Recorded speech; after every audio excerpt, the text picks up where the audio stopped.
Welcome to today's daily booster for the paper twos.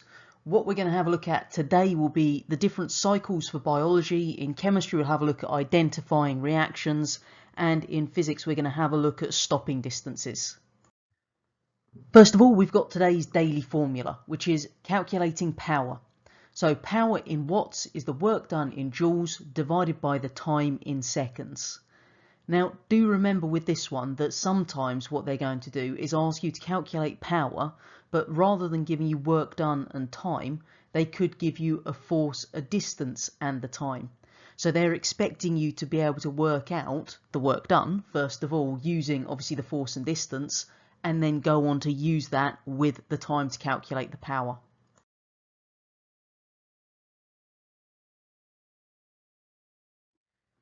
For today's Biology Blast, we're going to have a look at the different cycles that are involved. So the first cycle is the nitrogen cycle. So I've given you the diagram on the left there that gives you the summary of what's happening. But the key thing with the nitrogen cycle are 4 key microbes. Now you need to know the names of those microbes and what they're actually doing. So what we start off with is nitrogen in the air, if you look at the top of the diagram there. And what we're going to have, our first bacteria are the nitrogen fixing bacteria. And what they do is they take the nitrogen in the air and turn it into nitrates. Now those nitrates can be absorbed by the plants through their roots and then converted into the proteins in the plants. Those plant proteins get eaten by animals and converted into animal proteins. And any time that living things die, then we have our process of decay carried out by the decomposers, bacteria number 2. Do remember that decomposers are not just bacteria, they could also be fungi, and those decomposers are taking the proteins and converting them into ammonia. From the ammonia, we've got our third type of bacteria, which are the nitrifying bacteria, and they change ammonia into nitrates. And again, those nitrates can then be taken up by the plant roots. We've got a fourth type of bacteria involved in this cycle, which are the denitrifying bacteria, and what they do is they turn the nitrates back into nitrogen, which is released into the atmosphere. So make sure you know those 4 types of bacteria and what they do: decomposers, nitrifying bacteria, nitrogen fixing bacteria, and denitrifying bacteria. Our second cycle is the water cycle. So what we've got are a few keywords associated with these different processes this time. So if we start off with the rain in the clouds in the top right of our diagram, then we end up with precipitation occurring, particularly where we live in England. Now precipitation is where the water droplets in the clouds get heavier and then they fall as rain, snow or hail. Obviously that rain falls to the earth itself. Some of it's just going to run down and run off the surface into rivers, lakes, oceans, etc. Other bits are actually going to trickle through the gaps in the soil and the rocks in a process called percolation. Now, once we've got water in the ground, then plants will actually take it up through their roots, and the plants will lose that water vapour to the surroundings through the process of transpiration. Hopefully we remember that transpiration is the loss of water vapour from the aerial parts of a plant, and that means that we're transferring water vapour back into the atmosphere. Other than that, any of the water that ends up in the oceans, rivers, lakes, etc., then as the sun heats up those bodies of water, it will change the liquid water into water vapour, and that's going to rise up as it warms. So we've got this water vapour in the air, and then as it keeps rising, what we end up with is condensation occurring. Because as that moist air rises, it's going to cool down, which leads to it condensing back into liquid water droplets, producing the clouds, which will then cool further, and then we get the precipitation once more. Our third and final cycle is the carbon cycle. So as the name suggests, this is how we're going to cycle carbon through the atmosphere and through those living parts of our ecosystem. So we're going to start off with carbon dioxide in the atmosphere, and the one way that that's removed from the atmosphere is in the process of photosynthesis. So hopefully we remember from B1 that photosynthesis is where carbon dioxide and water join together to make glucose and oxygen, and that's going to take place inside our plants. So once that's happened, what we've made is that glucose first of all, which is then going to be converted into parts of the plant's biomass. Those plants get eaten by animals, becoming parts of the animal's biomass. When plants and animals die, they undergo decomposition, and what we then see is respiration of those microbes that are carrying out that decomposition, which returns carbon dioxide to the atmosphere. Now, we also see respiration taking place in any living thing, so the animals and the plants themselves also return carbon dioxide to the atmosphere. Other than that, anything that's died could end up buried underground, and over millions of years it could get turned into fossil fuels. Now, when we dig up those fossil fuels, what happens is we're going to burn them in the process of combustion, and anytime we've got combustion, then we end up with carbon dioxide being returned to the atmosphere once more. Just a quick reminder for you then, carbon dioxide is released into the atmosphere by respiration, decomposition and combustion, so 3 processes, and carbon dioxide is removed from the atmosphere by just the one process of photosynthesis, which will take place in those green plants, algae and phytoplankton. Once we've made that glucose in photosynthesis, then that can actually be used to make complex carbohydrates like starch. And as we've already mentioned, that then becomes part of the plant's extra biomass. We do need to remember that when we're looking at the carbon cycle, then carbon dioxide levels aren't consistent throughout the entire day. So they're actually going to vary. And there's a couple of key reasons for this. First of all, respiration is a process that happens in all living cells all of the time. So that means that we're going to be releasing carbon dioxide at a consistent rate throughout the day or night. Doesn't matter, same rate throughout both. But photosynthesis can only happen in daylight. So that means that the only time we're removing carbon dioxide is during the day. So what we end up with is a graph rather like the one in the bottom left corner there, where you can see it's got this kind of like high points and low points. So the high points are obviously during the night time when there's no photosynthesis removing the carbon dioxide. The low points are during the day where we do have photosynthesis removing carbon dioxide. As you look at that graph, you can see that there's a general trend that the amount of carbon dioxide in our atmosphere has increased over the years.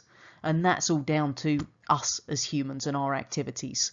So the fact that we've got more vehicles on the roads, the fact that we're burning more fossil fuels, we've got more power plants, all of that is going to lead to the increased carbon dioxide in our atmosphere.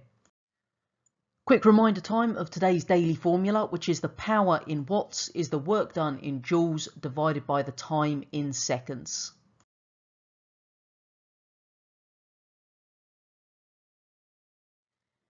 For today's chemistry check, we're going to have a look at how we can identify things in reactions. And the first thing we're going to have a look at are how we can actually identify the different gases that we could make. So these are the gas tests we need to know, and hopefully they're familiar to you. The first one, carbon dioxide, we'd use lime water, which would go from colourless to cloudy. Now, do go careful, make sure you do use that word colourless first of all. You can't say clear or anything like that because it can be blue and clear, but that's not going to be lime water.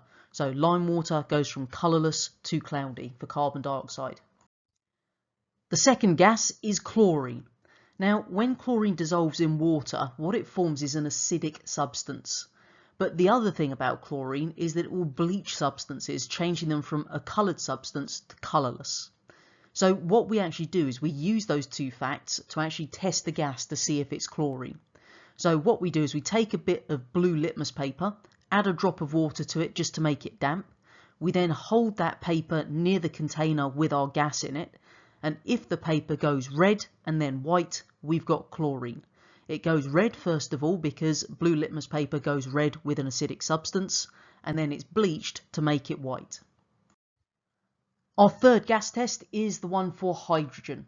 So to test for hydrogen, we get a lit splint, place it in the tube with our gas, and if it makes a squeaky pop sound, we've got hydrogen. Do make sure that you say it's a lit splint that we're using here. Glowing splint won't get you the marks. Must be a lit splint. The final gas test is the oxygen test. Now this one, what we do is we get a glowing splint, and when you hold it in a tube that's got oxygen there, it will relight. The other chemistry tests you need to know are only for those of you doing GCSE chemistry. So if you're doing combined science, you can jump onto the physics section now. For those of you doing GCSE chemistry, you need to know how we can detect some other chemicals. And the first test we're going to use is a flame test. Now, this is going to allow us to identify different metal ions based on the colour that the flame burns. So to carry out a flame test, what we do is we take a nichrome wire loop and we're going to dip it in some concentrated hydrochloric acid and then hold it in a roaring Bunsen flame. And we're going to repeat that process until the flame colour doesn't change, which shows us that our loop is now nice and clean and there's no contamination on there. Once we've done that, you're then going to dip your loop into the test solution. If it's a powder, then you dampen the loop and then dip it into the powder. Then you hold it into the roaring Bunsen flame and we note what colour it actually is. And there are 5 colours of the flame tests that you need to know. The first one is lithium, which is a red flame. Sodium is yellow. Potassium is lilac. Calcium is an orange-red colour. And copper is a green-blue colour. So make sure you know those 5 colours for the flame tests and what they represent. If they ask you about any potential sources of error in this experiment, then you just need to talk about contamination. So our next test then is the hydroxide precipitation test. So what we'll actually find here then is that if we're talking about group 1 hydroxides, those are soluble in water. But most other metal hydroxides are insoluble in water. So for that reason, we use sodium hydroxide solution in these experiments. Now what we see is that when we add sodium hydroxide to a solution that contains these metal ions, then we're going to form a precipitate. And hopefully we remember that a precipitate is an insoluble solid. And the colour of that precipitate will depend on which metal ion is actually present. So the next 5 colours we need to know then are the hydroxide precipitate colours. So we've got iron 2, which will be a green precipitate. Iron 3 is an orange-brown. Copper 2 is a blue precipitate. And then calcium and zinc both form a white precipitate. So if we end up with a white precipitate, then we've obviously got 2 possibilities of what we could have. So what we then need to do is add an excess of sodium hydroxide. Because if we've got zinc hydroxide, then that's going to dissolve to form a colourless solution. If it was calcium hydroxide, then it won't dissolve no matter how much sodium hydroxide you add. So a white precipitate, you add an excess of the sodium hydroxide solution. If it dissolves, it was zinc. If it doesn't dissolve, it was calcium. So the next test we've got is one where we're going to actually be detecting anions. And what we're going to be testing for are sulfate ions, which are SO42- ions. So the way we do this is we add a few drops of dilute hydrochloric acid first of all, and then a few drops of barium chloride solution. If we've got sulfate ions present, then we form a white precipitate of barium sulfate, as you can see in the test tube on the left there. The next test we've got is testing for carbonate ions, CO3- ions. All we need to do with this one is add a few drops of hydrochloric acid, and if bubbles of gas are made, then carbonate ions are present, because those bubbles of gas will be carbon dioxide being given off. The final test we've got, and the final set of colours, are the tests for the halide ions. Now, the halide ions are those that are found in group 7, the halogens. And what we do here is we add a few drops of dilute nitric acid first of all, and that's just to remove any other ions that are present, just to avoid a confusing precipitate forming. We then add a few drops of silver nitrate solution, and depending on what colour precipitate we make, is going to tell us what halide ion is present. So if it's a white colour precipitate, it's chloride ions, a cream colour is bromide ions, and a yellow colour is iodide ions. Now, as you can see in this topic, we've got a whole load of different tests and colours. So best thing to do is create some little flashcards and then just test yourself over and over again on them until you've got it sorted. Final reminder for today's daily formula then, power in watts is the work done in joules divided by the time in seconds.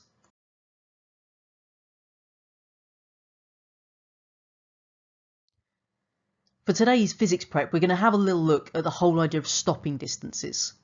Now, what we actually find then is the first thing we need to consider when looking at stopping distances is the reaction time. Now, your reaction time is the time taken from seeing something to actually having a reaction of some form. And usually a human's reaction time is about 0.2 seconds. Now, one of the experiments you probably did in class to actually test your reaction time was the ruler drop. So you had your hand, as you can see at the bottom there, just resting on a desk, and then someone dropped a ruler, and the idea was you catch it, and then however many centimetres it had moved, you can then convert into your reaction time from a chart. The first part of stopping distances then is the thinking distance. If they ask you to write a definition for what the thinking distance is, then you need to write down that it is the distance travelled in the time it takes from seeing a potential problem to applying the brakes. The key part there is that distance travelled. It's a thinking distance, and quite often the way people lose the mark on this one is they just say it's the time it takes from seeing a problem to getting the brakes on. But that's not actually a thinking distance, that's all related to your reaction time. So remember, distance travelled in the time it takes from seeing the problem to getting the brakes. One of the common questions that they've always liked in the past was asking about what factors could increase the thinking distance. Now, because thinking distance is all related to the person who's trying to get their foot onto a brake pedal, you're thinking about what's going to affect that human being. Now, there's a whole list of different things we could put in here. So drinking alcohol, using drugs, being tired, distractions, eating, drinking, playing with a radio, playing with a mobile phone, or having a higher speed. Now, the way you're going to lose marks on this one, number one is if they say in the question something along the lines of other than increased speed, give 2 ways, then don't write speed again. If you just write the word speed without saying it's higher, then that wouldn't get you the mark. And they also tend to categorise distractions and mobile phone as the same thing. So you couldn't write down being distracted by someone and using a mobile phone, because those both fall under the distractions category. So it's probably a good idea to use drinking alcohol, distractions, and increased speed, if you like. So there's 3 categories that would lead to that increased thinking distance. The next part is the definition for braking distance. So braking distance is the distance travelled in the time it takes from putting your foot on the brake to coming to a complete stop. Again, that key part there is the distance travelled. So make sure you always include the distance travelled and then follow it up with in what time. In this case, the time it takes from putting your foot on the brake to coming to a complete stop. If you get a question asking about the factors that would increase the braking distance, then this is all to do with basically the car's ability to come to a stop. It's not to do with the person, it's all to do with the car and the road. Now, do go careful with how you phrase this, because if the question does say, name 2 factors that could increase the braking distance, and you just write down road condition, brake condition, to tyre condition, then that's not enough.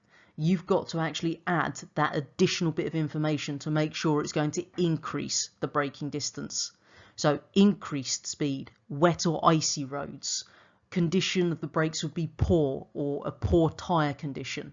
So you must be explicit with this one. Don't just say tyre condition, you've got to say poor tyre condition.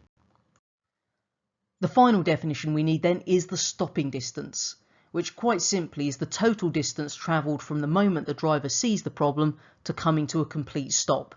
So basically our stopping distance is the thinking distance plus the braking distance. What we can actually see then in the bottom right is just a little chart that you'll see in the highway code when you learn to drive, which is just showing you the thinking distance and the braking distance together, and therefore the total stopping distance at different speeds. Now, you are expected to be able to estimate how the distances required for road vehicles to stop in an emergency varies over a range of typical speeds. So I would have a little look at that and remember just a couple of key facts. First of all, that the thinking distance for every 10 miles an hour, hopefully you can notice, increases by 3 meters. So if you remember that thinking distance increases in that linear fashion, 3 meters for every 10 miles an hour, then that's going to help you out a lot with that one. The other side of it, obviously the braking distance, that doesn't increase in a linear fashion at all. So you can see on the graph on the left there that actually the braking distance doesn't have that linear increase. But you could still make those estimates if you've learned a couple of those different speeds. So if you were to learn, say, 30, 50 and 70 for those numbers, then you'd be able to make a good estimate at anything else around them. Hopefully at the end of today's Daily Booster, then you can recall those different cycles for your biology. You can identify some of those different chemicals and recall how to test them for your chemistry. And you can talk about thinking distance, braking distance and stopping distance in our physics.